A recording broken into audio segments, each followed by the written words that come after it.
Atma, namaste. Saya Ivani Chandra. Teman-teman, apa kabar semuanya? Semoga teman-teman semua selalu dalam keadaan yang sehat, penuh dengan berkat, dan dalam lindungan Tuhan. Barang siapa mempercayai Tuhan dalam hidupnya, ia pasti akan memilih kebahagiaan. Karena ia yakin bahwa Tuhan akan selalu menjaga, Tuhan akan selalu merawat setiap dari kita, sehingga tidak ada yang perlu kita khawatirkan. Tetapi yang terjadi adalah kita lebih senang memilih ketidakbahagiaan. Kalau misalnya dalam satu harian itu pasti aja kita nanti mikirin, hari ini saya tidak bahagia karena saya begini, hari ini saya tidak bahagia karena terjadi ini, hari ini saya tidak bahagia karena saya belum memiliki ini dan itu. Padahal sebetulnya kebahagiaan itu adalah pilihannya kita sendiri. Seorang filsuf dari Roma yang bernama Marcus Aurelius menyatakan bahwa sebenarnya kehidupan kita, kebahagiaan kita itu ditentukan oleh pikiran kita sendiri. Jadi kalau hari ini kebahagiaan kalian masih ditentukan oleh kalau kita sudah punya uang di bank senilai sekian, kalau kita sudah memiliki mobil yang bagus, kalau kita sudah memiliki rumah yang indah, kalau sudah memiliki kedudukan di suatu perusahaan yang tinggi, itu rasanya masih salah. Karena kebahagiaan yang benar adalah keadaan mental dan spiritual. Kebahagiaan itu adalah sebenarnya apa yang ada di pikirannya kita sendiri, gimana caranya kita mampu untuk menciptakan kebahagiaan dengan kondisi kita saat ini. Seorang manajer di suatu perusahaan pernah mendapati bahwa keberadaan atas posisinya di kantor itu sangat dipengaruhi oleh si bos, di mana ia merasakan bahwa bosnya itu rese banget.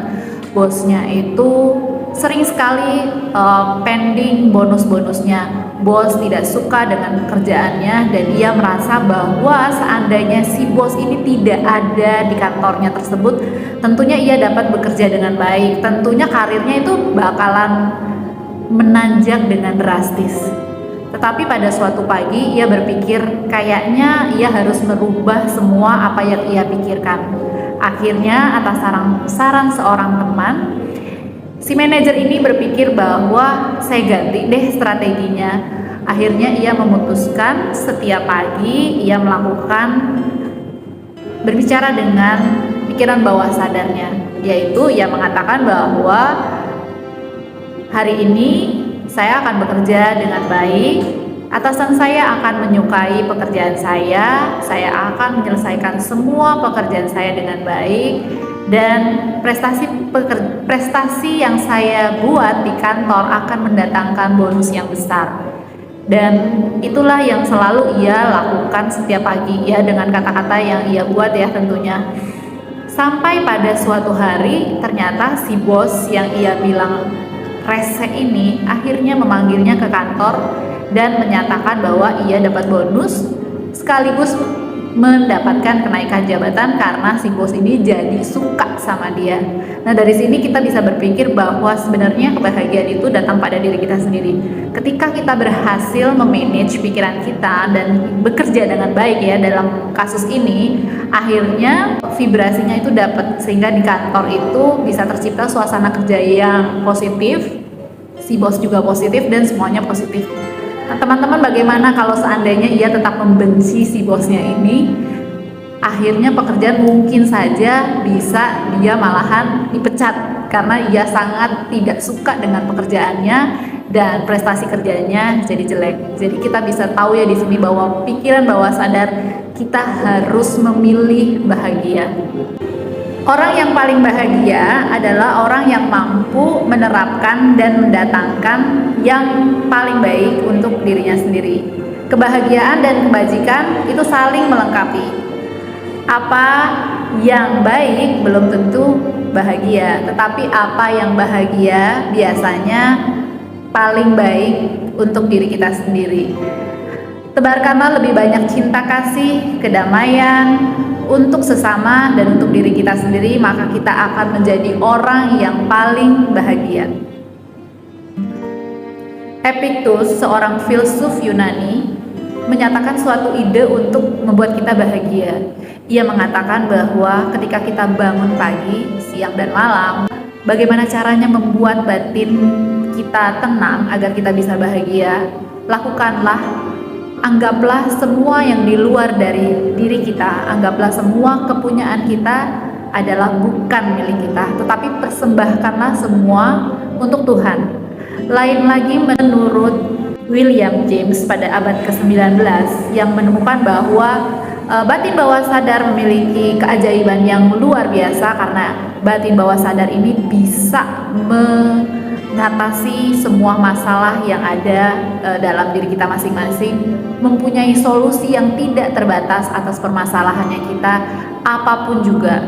Dan ini yang dinamakan keputusan spiritual, karena ini namanya kita mempercayakan kepada Tuhan. Itu adalah salah satu konsep spiritual. Maka dari itu teman-teman, kebahagiaan itu sebetulnya adalah bentuk dari pilihan dan juga kebiasaan. Ketika kita memilih untuk bahagia, ya kita harus membiasakan daya batin bawah sadar kita untuk memilih hidup bahagia, dan jangan biarkan pikiran negatif yang kita pilih. Dengan begitu akhirnya kita bisa hidup dengan tenang. Itu pun juga ketika kita memiliki sebuah keinginan, karena sebagai manusia memiliki keinginan itu adalah wajar. Jadikanlah bentuk doa, tanamkan ke imajinasimu bahwa kita bisa memiliki semua yang kita inginkan, dan sampaikanlah dengan tulus kepada Tuhan, kepada batin bawah sadar dengan bahagia bahwa kita bisa memiliki itu semua. Jadi teman-teman, hati-hati dengan pilihan kalian, karena kalian tahu ketika kalian memilih tidak bahagia, hasilnya pun akan menjadi tidak bahagia. Tapi ketika kita memutuskan hari ini saya mau bahagia, hari ini saya mau menyerahkan semua permasalahan hidup saya pada batin bawah sadar, yang artinya adalah menyerahkan sepenuhnya kepada keajaiban batin bawah sadar dan Tuhan yang ada di dalam diri kita masing-masing, maka itulah yang akan terjadi. Teman-teman, hari ini akhir tahun 2022, tepatnya di tanggal 31 Desember 2022. Besok kita sudah menginjakan kaki di tahun 2023. Maka dari itu teman-teman, di sini saya berpesan, pilihlah untuk bahagia, hadapilah dan songsonglah tahun 2023 untuk kehidupan yang jauh lebih sukses, lebih bahagia, karena apapun yang kalian inginkan pasti akan terwujud. Thank you teman-teman buat nonton video saya hari ini. Semoga menginspirasi untuk menjalani hari-hari kalian. Thank you so much. I love you all. Atma, namaste.